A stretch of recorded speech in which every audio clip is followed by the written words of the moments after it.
Halo, assalamualaikum. Selamat pagi, saudaraku. Jumpa lagi dengan channel saya dari Bogor.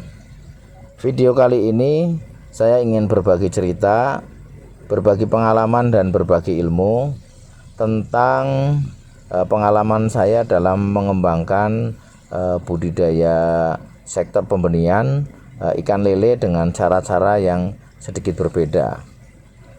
Saudaraku, suatu saat saya di channel YouTube pernah melihat budidaya pembenihan ikan lele yang dilakukan di negeri Belanda. Di video tersebut pembenihan itu dilakukan dalam indoor system atau di dalam ruangan, mulai dari larva menetas, kemudian pendederan, dan kemudian diproduksi benih 7-9 cm dengan kepadatan yang cukup padat. Saudaraku bisa cek di dalam kanal YouTube yang ada di negeri Belanda. Saudaraku, suatu saat kemudian saya dipertemukan dengan seorang ahli perikanan dari Belanda di daerah Cibubur. Namanya adalah Mr. Bastian. Beliau adalah seorang ahli budidaya dari Belanda yang memang ditugaskan di Indonesia.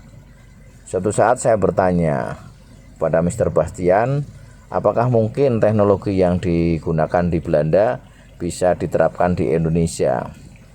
Jawaban beliau adalah mungkin, asalkan syarat dan ketentuannya dipenuhi seperti di negeri Belanda.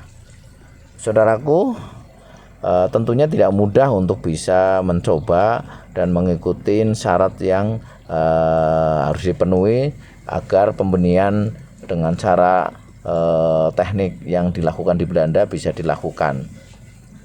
Paling tidak ada modifikasi yang harus dilakukan.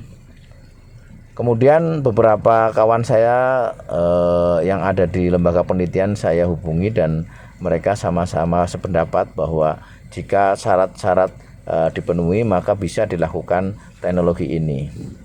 Ternyata ada beberapa kawan saya atau rekan saya yang sudah memulai mencoba cara-cara baru yang unik dan mirip dengan teknologi pembenihan yang ada di Belanda, yaitu dengan cara pemijahan buatan, kemudian pemeliharaan larva yang berbeda karena kepadatan cukup tinggi dan kedalaman airnya sampai 1,5 meter.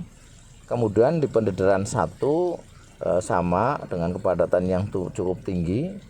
Pada saat larva masih bisa dengan kepadatan 35.000 ekor per meter kubik air. Pendederan satu dikurangi menjadi 20.000 ekor per meter kubik air. Kemudian di pendederan ketiga atau finishing bisa sampai 5.000 ekor per meter kubik air. Saudaraku, cara seperti ini tentunya masih perlu diperbaiki dari banyak sisi, tapi paling tidak sudah bisa merubah satu mindset bahwa budidaya ikan lele khususnya di produksi benih sebenarnya bisa dilakukan pada lahan-lahan sempit asalkan menggunakan cara-cara atau teknologi yang tepat. Apa saja teknologi tersebut? Ikuti terus video-video ini untuk mendapatkan info yang lebih detail dan cara-cara yang lebih kreatif. Salam budidaya ikan dari Bogor, salam untuk semuanya.